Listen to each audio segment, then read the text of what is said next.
Hello, my name is Madison, and I'm 34 years old. When I was growing up, my biggest dream was to be a journalist or work with magazines. I loved writing and was good at keeping up with trends. So it wasn't surprising that I decided to study journalism and media in college.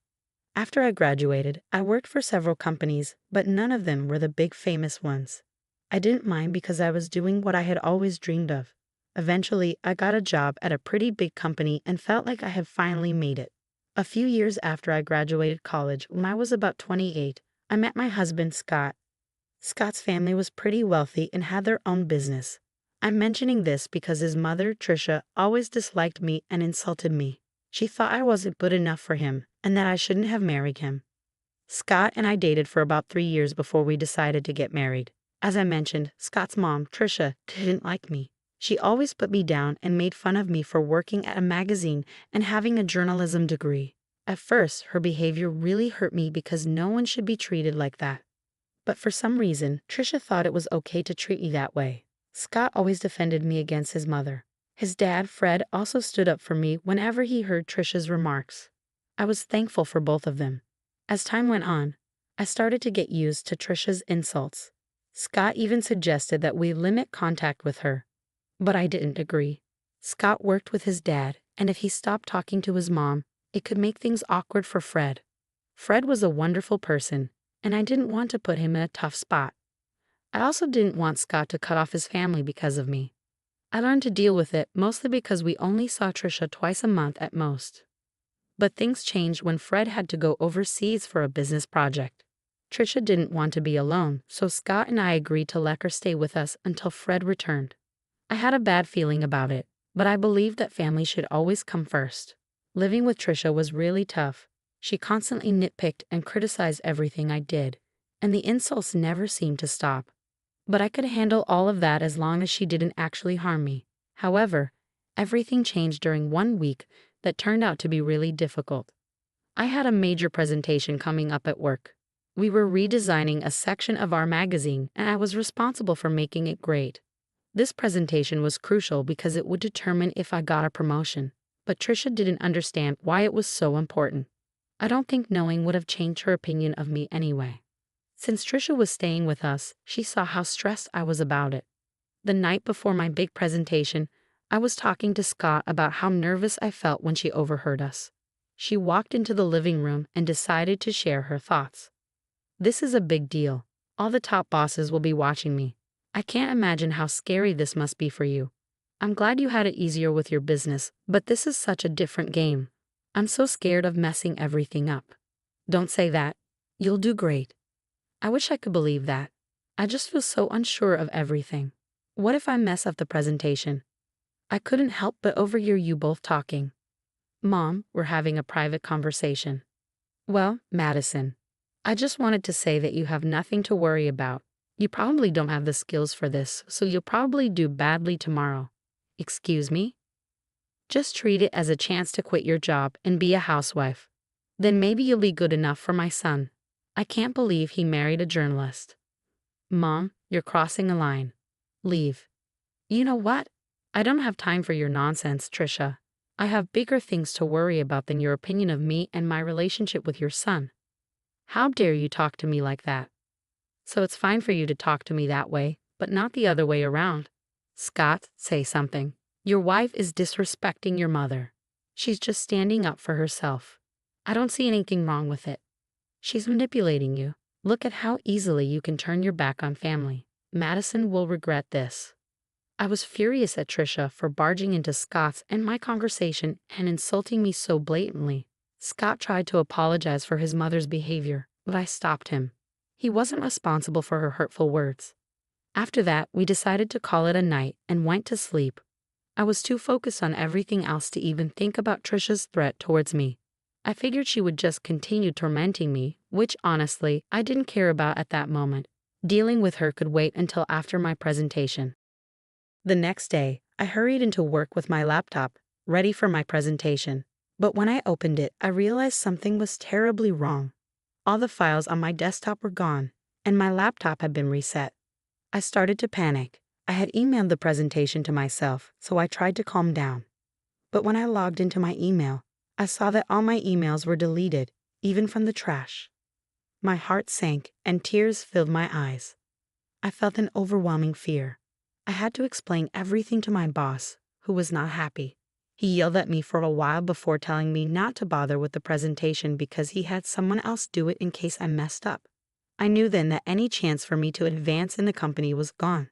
I couldn't believe this was happening. I rushed home in tears. Scott hadn't left for work yet, and when he saw me, he took the day off to be with me. He held me as I cried, and when I calmed down a bit, he asked me what happened. "What's wrong, honey? Did the presentation not go well?" "There was no presentation, at least not one that I gave." "Huh? What do you mean? You put so much effort into preparing for it. You hardly slept those past few days because you were working so hard." "I know, but when I got there, I opened my laptop and found out that everything had been deleted." "What? How did that happen?" "I don't know. It was really embarrassing and humiliating to have to explain it to my boss." "Wait, did you not back it up somewhere else?" "Yeah, I emailed it to myself, but even my inbox and trash were emptied." "Oh my God, I'm so sorry this happened." "What did your boss say?" "He yelled at me a lot, called me unprofessional and lazy. He had someone else do the presentation." "But you still have your job, right?" "Yeah, but I'm stuck in this position.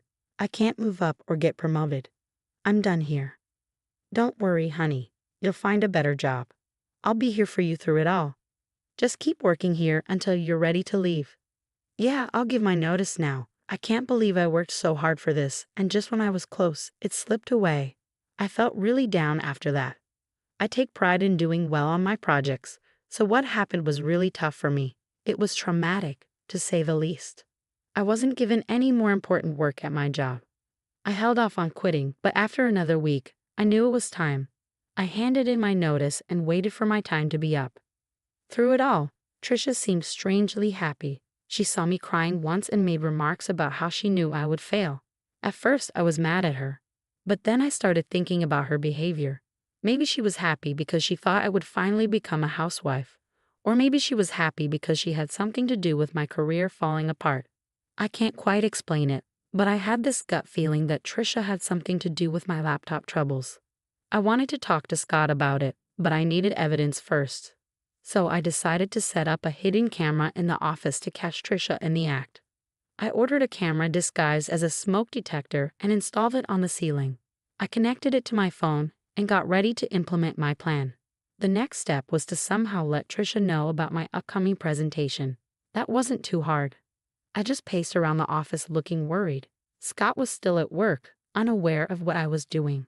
Trisha noticed my anxious behavior and asked what was going on. "What's wrong? Are you stressed about another project?" I need to tell someone. Since you asked, I've been given another chance to present my work, and it could lead to a raise." "Oh, really?" "Yeah, and I'm really nervous because this is my last chance to get things right, and I have to do it well." "Why aren't you telling Scott? Is it because you're embarrassed about your job?" "No, it's because I don't want to disappoint him again. Just keep it between us, okay? I'm not promising anything, but it'll be interesting to see what happens tomorrow." "Why do you always want me to fail?" "I just think you'd be better off as a housewife.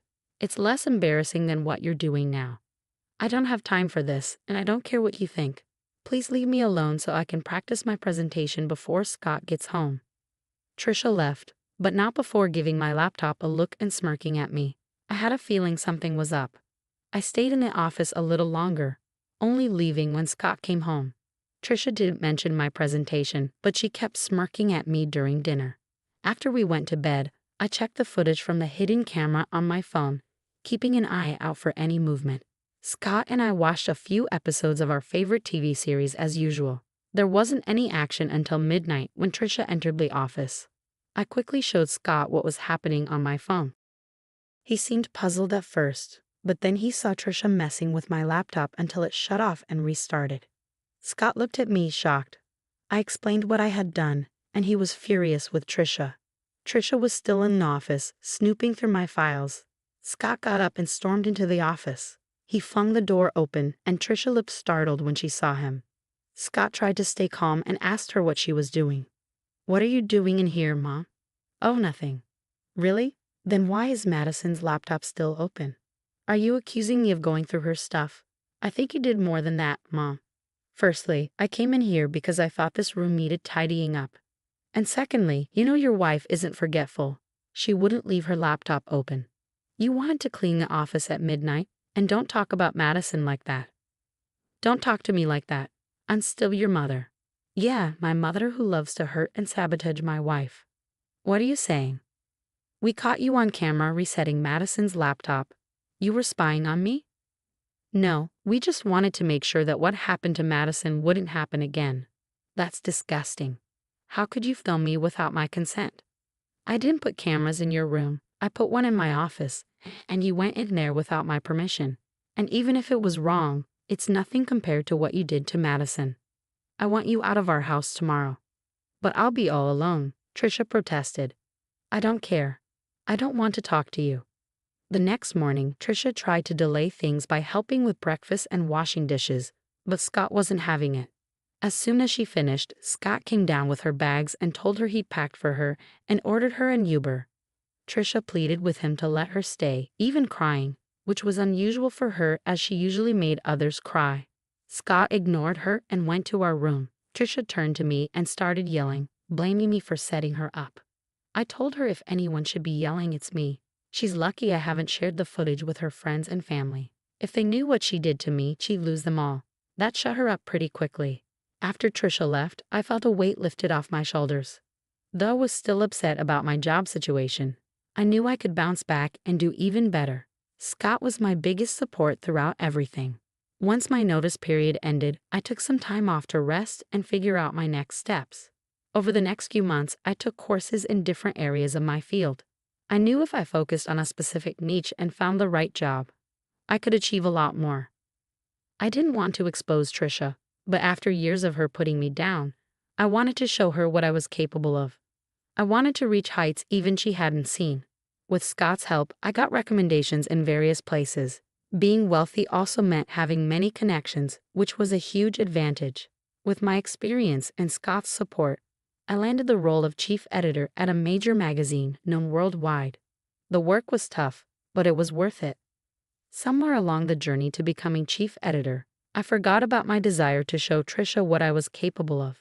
In fact, we hadn't had any contact with her during those months. I knew Scott still spoke with his father because they worked together, but Scott hadn't heard much from or about his mother. His father, Fred, said she was upset with us about something but wouldn't say what.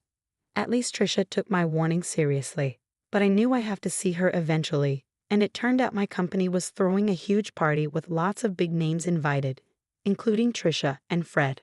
Scott and I dressed our best because, for the first time, we were both important figures. When we arrived, Trisha and Fred spotted us and waved us over. We greeted them, and Trisha gave me a once-over before smirking. Look at you trying to fit in, she sneered. Trisha, ignore her, Madison. You look lovely, as always, Fred said kindly. Thanks, Fred. How have you been? Yeah, how's unemployment treating you? Trisha interjected. Wait, you're unemployed? Fred asked, surprised. Oh yeah, she messed up at her job, and they let her go. I've always said she's not good enough for our son. Look at her, she can't even keep a job, Trisha mocked. That's enough, Mom, Scott said sternly. Stop siding with her. It's bad enough having to see her everywhere. We wouldn't have to if you just left her like I said, Trisha insisted. Okay, that's enough. Either you stop talking or I'm leaving, Scott warned. But Madison, sweetie, if you need a job, let me know. It would be great to work with you, Fred offered sincerely. That's really kind of you, Fred, but I can't accept the offer, I replied. Of course not. I told you she's lazy and incompetent, Trisha muttered. Just then, my name was called, and people started cheering. I looked towards the small stage, and the CEO was there, waving and motioning for me to come up. I turned to Fred and Trisha, excusing myself. Fred looked amused, but Trisha seemed confused and angry. The CEO gave a speech, praising my work in the company and my ability to innovate and bring new ideas to the magazine. The audience cheered loudly, asking for a speech. I thanked Scott for his support and all my colleagues who helped make the magazine what it is. I ended by thanking a one person who doubted me because their negativity pushed me to be better. As I walked off the stage, Everyone stopped me to congratulate me and ask about the unnamed critic, but I kept that to myself. I made my way over to the table where Fred, Trisha, and Scott were seated. Scott hugged me tightly, congratulating me, and Fred stood up to hug me too. Trisha glared at me. "Oh, Madison, this is amazing. I can see why you wouldn't want to work with us," Fred said. "Thanks, Fred. Although I'll admit, if you'd offered me the job about 6 months ago, I might have taken it." "You should have. At least then you'd be paid more," Trisha snorted. "Paid more? I could never put a price on this," Fred replied. "Right. She's not worth all that money," Trisha scoffed. "No, I mean I couldn't match what she's earning right now." "What do you mean?" Trisha asked, confused. "Do you want me to tell her, Madison? It might come off as boasting if I say it," Fred offered. "Madison makes at least 5 times more than I do in her current position," Fred revealed. "Here? How? Oh yeah, she must be making way more than Scott or I could ever imagine," Trisha exclaimed. "That can't be right. You must be mistaken," Trisha insisted. "He's not mistaken, Mom. I really did mean it when I thanked you. You've been nothing but a bully to me, and I hope seeing me more successful than anyone in your family stings. Anyway, I have other people to talk to.